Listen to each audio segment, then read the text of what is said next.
Picture this. Me, Reese Witherspoon, in London, ordering fish and chips so often they might start wrapping me in paper. I'm traveling with my Wells Fargo Autograph Journey card, so I earn rewards wherever I book travel. 5 times points with hotels, 4 times with airlines, 3 times on restaurants and other travel, and 1 point on other purchases. Imagine getting rewarded for eating a toad in the hole.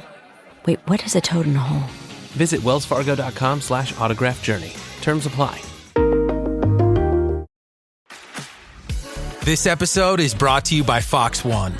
Watch all 104 matches of the FIFA World Cup live in 4K for just $19.99 a month with 3 days free.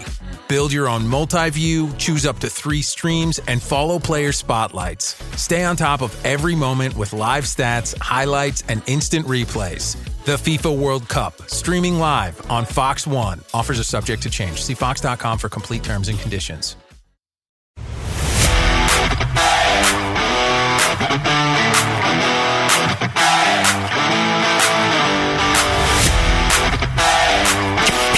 He's at war with woke. Joe Concha thinks liberals are a joke. Joe Concha. This is the Joe Concha Show, weekday edition, sponsored by the Tunnel to Towers Foundation. Here's Joe Concha. And welcome everybody on this Thursday night. Oh boy, it's a new dawn in politics, not just in New York City, but across this great country as we head into America's 250th anniversary. So, 3 for 3. We all know the story by now. Zohran Mamdani endorses 3 Democrat socialists, which, again, is the biggest oxymoron in the history of titles for any politician. You can't put Democrat and socialist in the same title because they contradict each other completely. Regardless, let's call them what they are, and we will going forward on the show, communists. That's exactly who these candidates are, whether we're talking about Zohran Mamdani, whether we're talking about Brad Lander, whether we're talking about Darryl Chevrolet. It does not matter. This is communism with, oh boy, a heavy dose marinated in anti-Semitism. Wow, what a combination. So here is Darryl Chevrolet.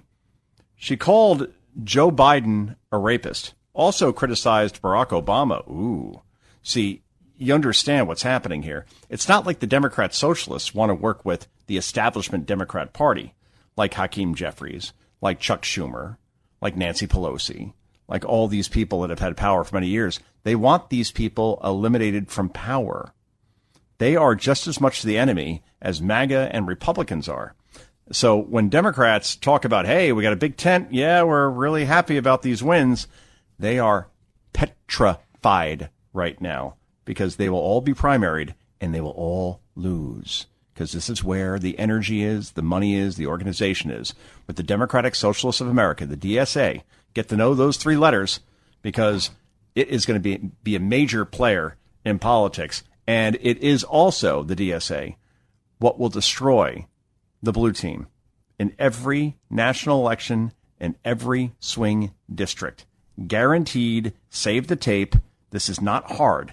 Here is Darryl Chevrolet with Ali Velshi last night on MS Now, talking about how she called Biden a rapist, and I guess she regrets it. And, of course, then Velshi, because he's a hack, provides an assist in her weaseling her way out of that particular line. Cut number 1, go.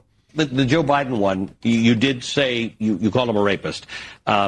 Is that the kind of thing that just because you're sort of a digital native and that you do on the internet, or did you believe that, and do you believe that?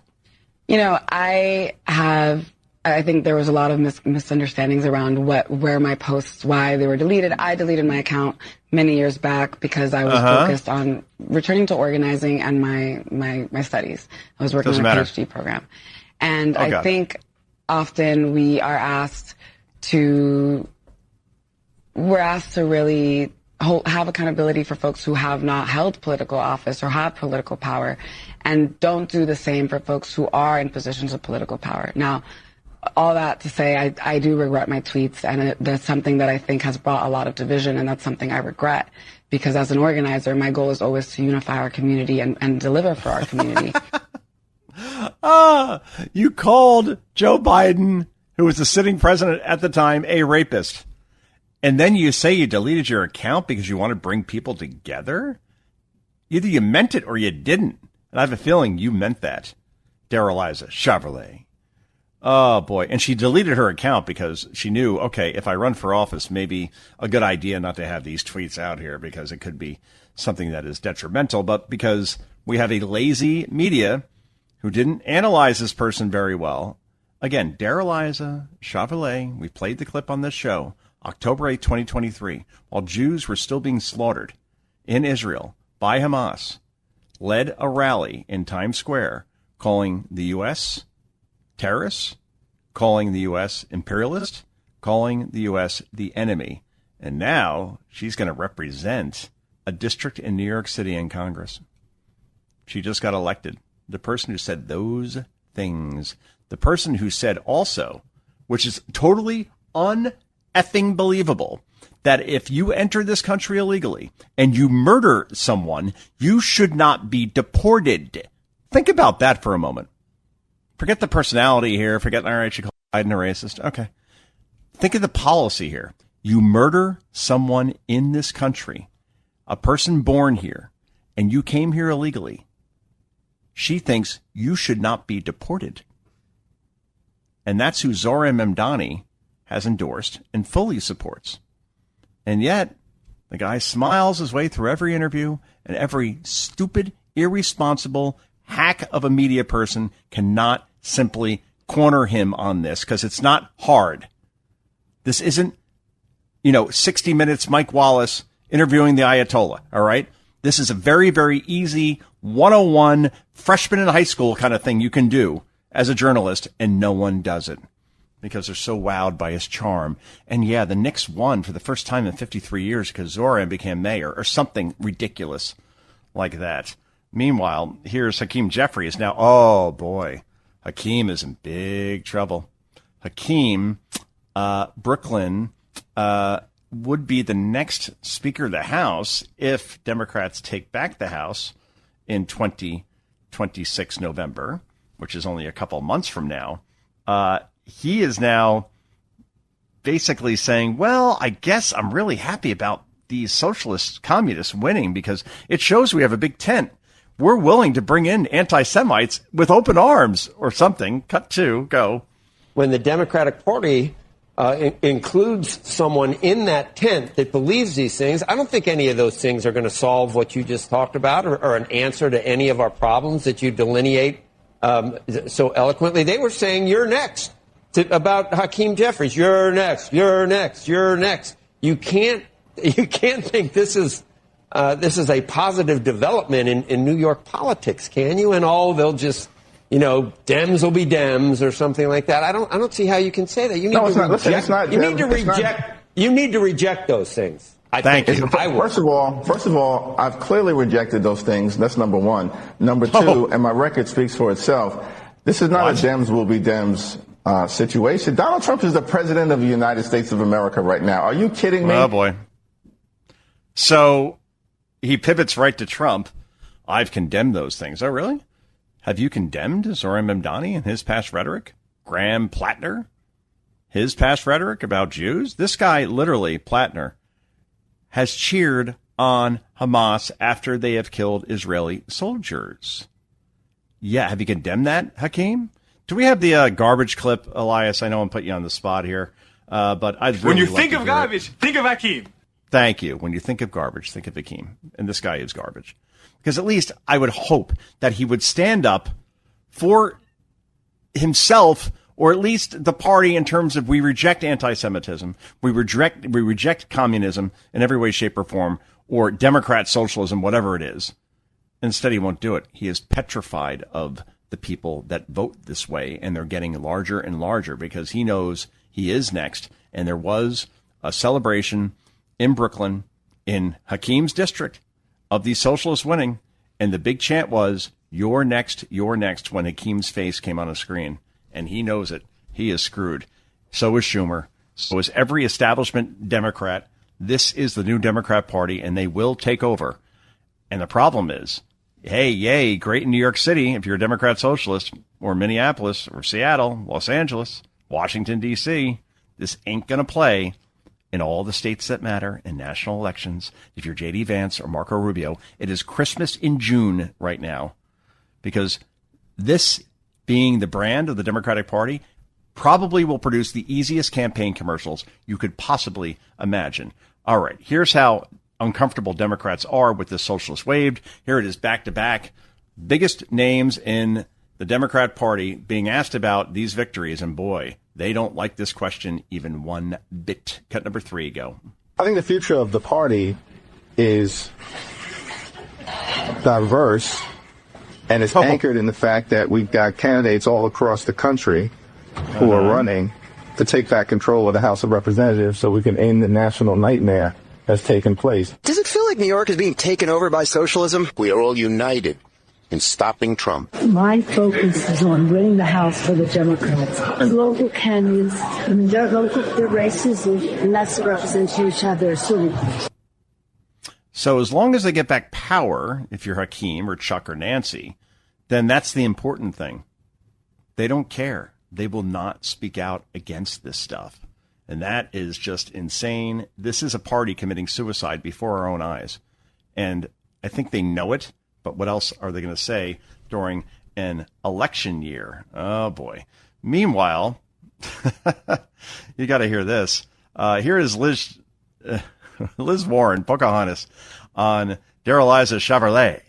And she's asked, Elizabeth Warren is, hey, do you support this candidate who has said some of the worst things you could possibly imagine about Jews, about Israel, about, again, I'll repeat this over and over again.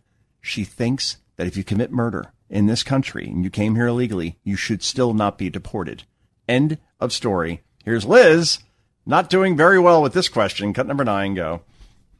Are Democrats also overlooking, some unsavory things that their own candidates have done? I mean, I'm thinking of one candidate that Mayor Mamdani had backed that won last night in New York, who a CNN K-file reviewed hundreds of her posts. Darrell-Liza Chevalier had a lot of them that said a world without borders and a world without prisons or police is possible if necessary, the only moral way forward. She said abolish the border, all deportation is wrong. I mean, are those sentiments that you think Democratic candidates should hold? Look, I don't know her. I'm not familiar with what she's written, but I will tell you something. What? There is one of the 3 candidates that Mayor Mamdani endorsed last night, whom I've known for a long time, and that's Brad Lander. I've worked with Brad Lander for a long time. We had him on the show, as we called his race, actually. That's right. I saw the little clip from it.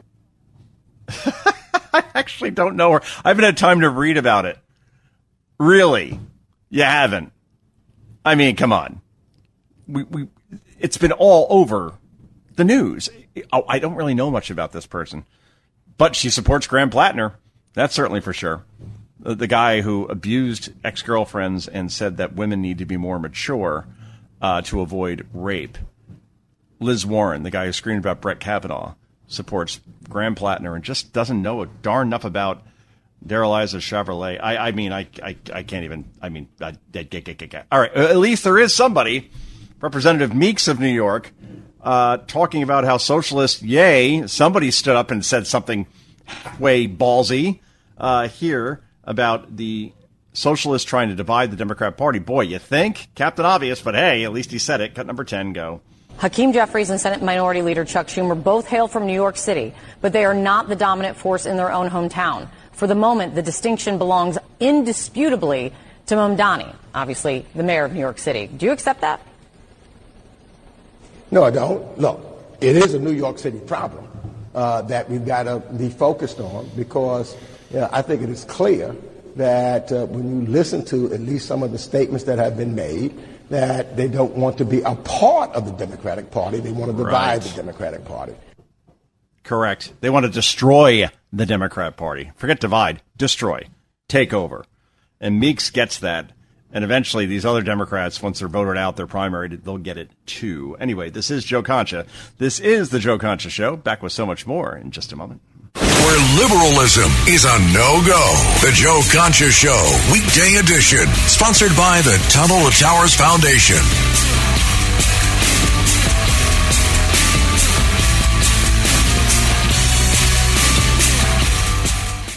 Hey, business owners, we know you know the importance of maximizing every dollar. With the Delta SkyMiles Reserve Business American Express card, you can make your expenses work just as hard as you. From afternoon coffee runs to stocking office supplies and even team dinners, you can earn miles on your business purchases. Plus, you can earn 125,000 bonus miles for a limited time through July 15th. The Delta SkyMiles Reserve Business Card. Check out the new card design at www.delta.com/Spotify Business. Minimum spending requirements and terms apply. Offer ends July 15th, 2026. Need a laptop that's built to perform and designed to last all day? Select Windows 11 PCs starting at $499.99 are now at Best Buy. Learn more at bestbuy.com. Best Buy. Imagine that. Choice Hotels get you more of what you value. Here's a little tune to help you remember. Same drive, different day. Don't you wish you were getting away? Pack your bags and come on through. Texas, Ohio, Alaska, we're up there too. Comfort Inn, it's calling your name. Save on the stay. Oh, and free waffles are yours to claim. Well, I hope you like my little song. Book direct at choicehotels.com.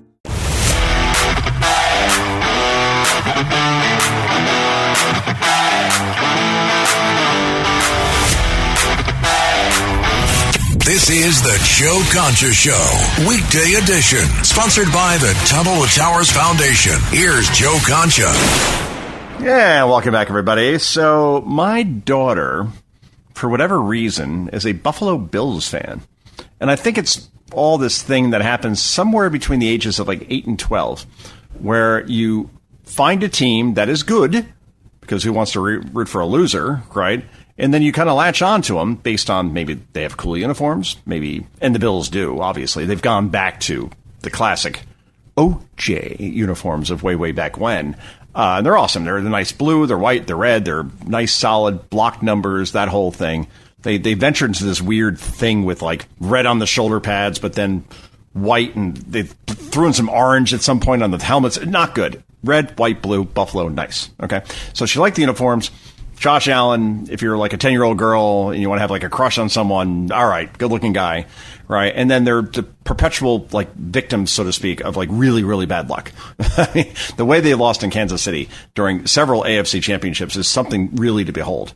Then even the way they lost last year to Denver, again, they always come so close, but never can quite get back to that Super Bowl like they did 4 straight years during the 90s with Jim Kelly and Marv Levy. Now, all that said, the reason why I'm bringing this up is because Kathy Hochul tried to do this whole "Let's Go Buffalo" chant, and it comes from someone who once said, a couple of weeks ago, actually, when she was trying to mock Trump before the NBA Finals, if Trump, she asked, could name the 5 starting players for the New York Knicks 1993 championship team, except there was no 1993 championship team. We got to the, Eastern Conference Finals. They lost in 6 to the Bulls. But again, if you're going to try to like slam on somebody like Hochul did, then maybe have the joke right, have the facts right. Either way, here she is now trying to do a "Let's Go Buffalo" chant, and it's as cringeworthy as anything you'll possibly hear this week, if not this year. Cut number 5, go.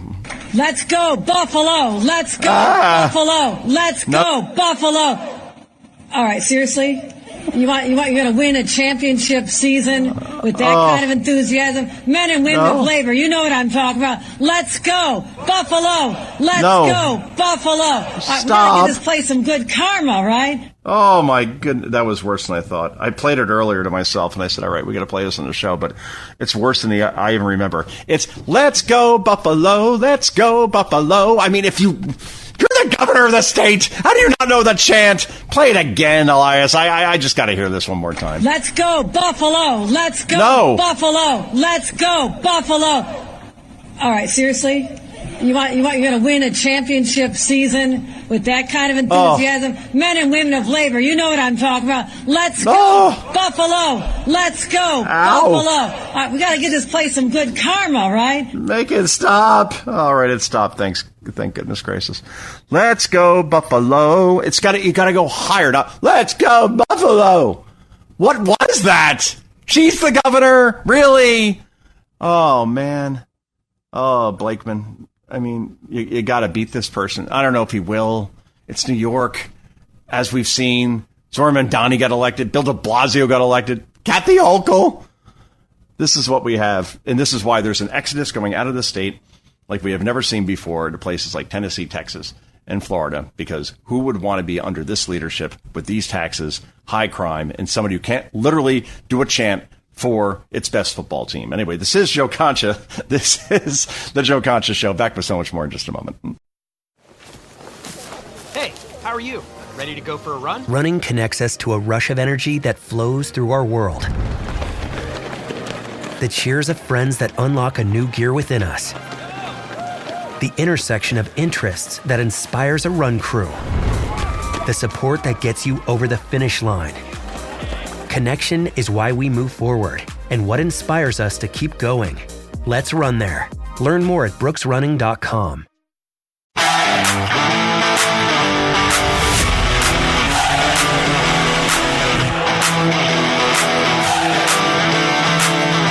It's the Joe Concha Show, weekday edition. Joe Concha. Sponsored by the Tunnel to Towers Foundation. Here's Joe Concha. All right, everybody. So let's continue with our theme of the evening, and that is the socialist takeover of the Democrat Party. Not even takeover. Democrat socialists seek to destroy the Democrat Party as it exists today. Now, there are some establishment folks out there, like James Carville, who, again, I don't like listening to James Carville very often because he makes these ridiculous predictions, like Donald Trump will resign by April of next year. And I'll go through the list once again because I love doing this. Carville predicted that Gore would defeat Bush in 2000. Wrong. Said that Kerry would defeat Bush in 2004 by a landslide. Wrong. Said in 2008 that Hillary Clinton would be the Democrat nominee. Wrong. It was Barack Obama. Said in 2016 that Hillary Clinton would win in a landslide over Donald Trump. Wrong. 2020 said that Nancy Pelosi should actually decide who the nominee is and forget the whole primary process. Okay, that sounds like saving democracy. And oh, by the way, it never happened. Wrong. In 2024, Kamala would defeat Trump. Wrong again. So Carville's wrong about a lot of things. But on here, at least he seems to understand what the Democrat Socialists of America will do to the Democrat Party. And here he says, you know what? Instead of saying, oh, we need to win and we really don't care how we get there, he's saying, I don't want to be a part of any of this. And I have a feeling many Democrats are afraid to say what Carville says here out loud. And cut number 11, go. There are some guys, like a person that illegally commits a felon. We shouldn't deport him. No, put him in jail, then deport him. I mean, a felon is a felon. I don't have any sympathy for them. But these people are really out there, and a lot of people feel like I do. We just don't want to be in the same political party with them. Do you think this endangers... I hope they feel the same way about me. Oh, yeah. Carville, trust me, if he were like an elected official, would be primaried and would be beaten. It's really that simple. He's connected to Clinton and Clinton's establishment, just like Obama is establishment, just like Biden was establishment. And the Democrat Socialists of America hate those people, even if they did all become president of the United States. Now, all that said, Marco Rubio, who could be the 2028 Republican nominee if J.D. Vance decides not to run, or would be J.D.'s running mate. Boy, what a ticket that would be. Here he is on what, again, this is a guy whose family escaped communist Cuba. So again, no more socialists in terms of calling Democrat socialists, because, again, it's the biggest oxymoron going, but also they are communists. Marco knows a thing or two about this. In cut number 13, he explains what this means for the country if they really take true power, not just in New York or Washington State or Washington, D.C., but everywhere. Cut number 13, go. The bottom line is that unless the Democratic establishment steals it from them, Bernie Sanders, a Democratic socialist, is going to be the Democratic nominee for president. And that's a really big deal because Democratic socialism sounds benign, but at the core of Democratic socialism is Marxism. And at the core of Marxism is this fake offer that if you turn over more of your individual freedom, we're going to provide you security. We're going to provide you free health care. We're going to provide you free education. But the problem is that when they can't deliver on it or when you're not happy with it, you don't get your freedoms back. And by freedoms, I don't just mean elections. I'm talking about the right to choose your own doctor, the right to make health care decisions for yourself, what your kids learn in school, what schools they go to. All that stuff you lose control over, and you don't get it back just because the security they promised you didn't happen. So that's what we're on the verge of having to decide here in this country. It's a reason why people flee countries that have this stuff. It's a big deal for America, and I hope people start waking up to that reality. My goodness gracious, he's good. I mean, whether it's JD or Marco, if that's going to be the decision between communism and common sense, right, between Marxism and mayhem. If you make that the binary choice in an election, forget policy, tax cuts, border security, foreign policy, it always comes down to a very simple choice. Like Ronald Reagan once said in 1980, are you better off than you were 4 years ago? That's it. It came down to one question. And that's how he won, right? Donald Trump, 2016. Make America great again. Positive vision. What was Hillary's campaign slogan again? I'm with her. Compared to Make America Great Again, Make America Great Again is going to win over I'm with her. Elect this person so she can be the first female president in this country's history. Like it matters to people in terms of, does this make my life better, regardless of gender of the person who occupies the Oval? Right. Meanwhile, over on The View, I got to play one clip from this ridiculous show every day, but it's just so utterly misinformed and dumb. Dumb. D-U-M, what's that last letter? B. Dumb. Joy Behar saying here again that, well, she has no idea how to get her birth certificate, and Trump only wants photo ID so he could stay out of jail, which I don't even understand the argument. If I understand the argument, I can say that's bias, it's ridiculous, that's one thing. I don't even understand what this means. And cut number 12, go. The votes. But it basically suppresses the vote, because when people vote Democrat, in big numbers, Democrats win. So what's their little trick is to make sure that you come with your birth certificate. Yeah. Which you can have. My birth certificate says Josephine Okudo, not Joy Behar. Mm-hmm. So what does that mean? I can't vote? A passport, which I happen to have because I have some money and I've been able to travel, or a real ID. And if you don't have those things, they won't let you vote. That's what he wants. And I think something like 50% or more of Americans don't have passports. Yes. But he's trying to stay out of the slammer. That's what he's trying to do. What does that have to do? Stay out of the slammer? Because Trump wants voter ID? Oh, by the way, if we had one respectable person at that table, a conservative, like a real one, not whatever one they have there, Alyssa Farag Griffin, whoever that is, or Anna Navarro, Republican strategist, 80%, 8 in 10 Americans support voter ID, showing that you actually have the ID that says that you are an American citizen. And if that means having to get your birth certificate, it is one of the easiest things as a human being to do. If you have to get a birth certificate in case your name is different than it was when you were born, i.e., mostly if you got married and you took your spouse's name. All you have to do is go online. And then in a week, you'll have your birth certificate. And that's it. And then people have passports, or maybe 50% of the country. All right, fine. Real ID. You need that to get on a plane. So you tell me, unless so many people aren't flying because they can't figure out how to get the proper identification that they can't vote there for. It's the stupidest argument by stupid people. And that is The View, an ABC News program. Unbelievably so. Meanwhile, speaking of ridiculous, here is Barack Obama. Again, this guy does not understand or refuses to understand that the reason why Donald Trump was elected was because of him. 8 years of the status quo, of a presidency that accomplished nothing. The Obama presidency, his one signature law that came into power was Obamacare.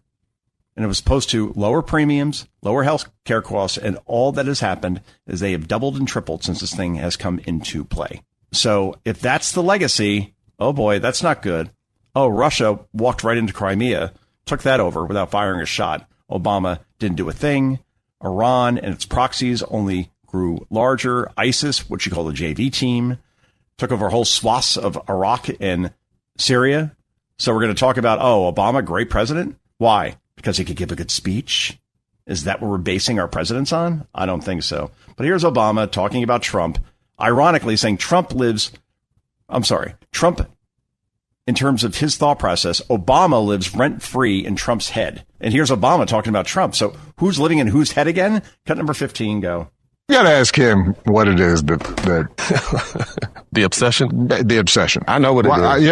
I obviously, have a room in his head. Rent-free. You do everything with grace. A suite in his. Which is why you're talking about him now. The thing about it is that was always clear to me. Look, first of all, when I was president, the last thing I had time to do was worry about what somebody said, or what my predecessor did. Mm-hmm. They're gone. I've got work to do. You locked in. It's hard to describe how if you're doing the job right. Mm-hmm. Every day you've got 5-10 things that are real hard, and you have to be constantly focused. Yeah, we're good, because I want to play this before we go to break. Here is Obama in 2011 as president when he said, I never had time to think about Trump. I was so busy. Oh, yeah? Listen to this speech. This sounds like Obama's thinking about Trump a lot. In cut number 16, go. All kidding aside, obviously we all know about your credentials and breadth of experience. For example, no, seriously, just recently, in an episode of Celebrity Apprentice, at the steakhouse, the men's cooking team did not impress the judges from Omaha Steaks. And there was a lot of blame to go around, but you, Mr. Trump, recognized that the real problem was a lack of leadership. And so ultimately you didn't blame Little John or Meatloaf. You fired Gary Busey. And these are the kind of decisions that would keep me up at night. And the most delicious part about all of that is that Trump, reportedly, this is what pissed him off to the point where he's like, all right, I'm going to run for president when Obama's done, and I will win. And he did. So after all this taunting by Obama, who said that I never thought about Trump when I was in office, clearly he did, Trump had the last laugh. And Obama is the one who's been thinking all about Trump ever since. That's certainly for sure. This is Joe Concha. This is the Joe Concha Show. We'll wrap this puppy up in just a moment. This is the Joe Concha Show, weekday edition. Joe Concha. Sponsored by the Tunnel to Towers Foundation.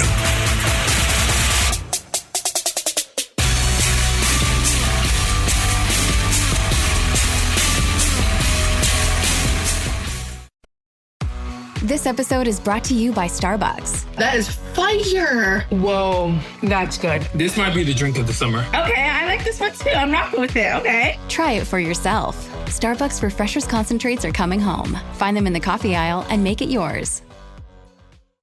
Halliday presents, in the red corner, the undisputed, undefeated Weed Whacker Guy. Champion of hurling grass and pollen everywhere. And in the blue corner, the challenger, extra strength Halliday. Eye drops that work all day to prevent the release of histamines that cause itchy allergy eyes. And the winner by knockout is Halliday. Halliday, bring it on.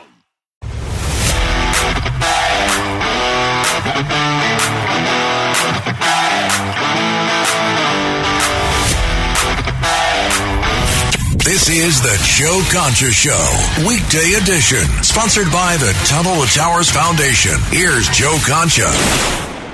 And welcome, everybody. So here is State Senator Lisa Blunt. Okay, she's on CNBC, and she's asked a very simple question. Where has socialism worked in the past?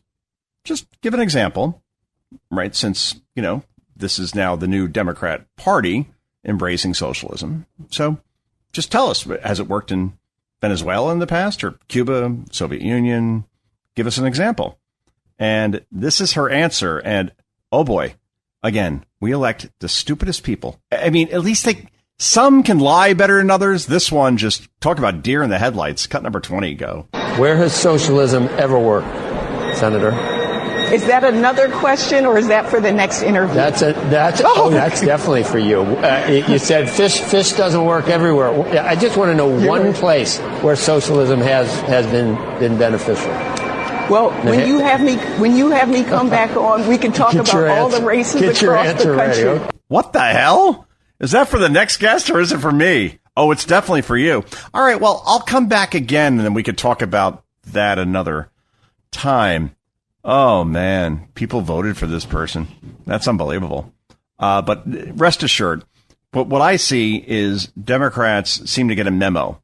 All of them that go on TV. that says, all right, repeat this talking point over and over again. And from what I heard today, it's all about the big tent.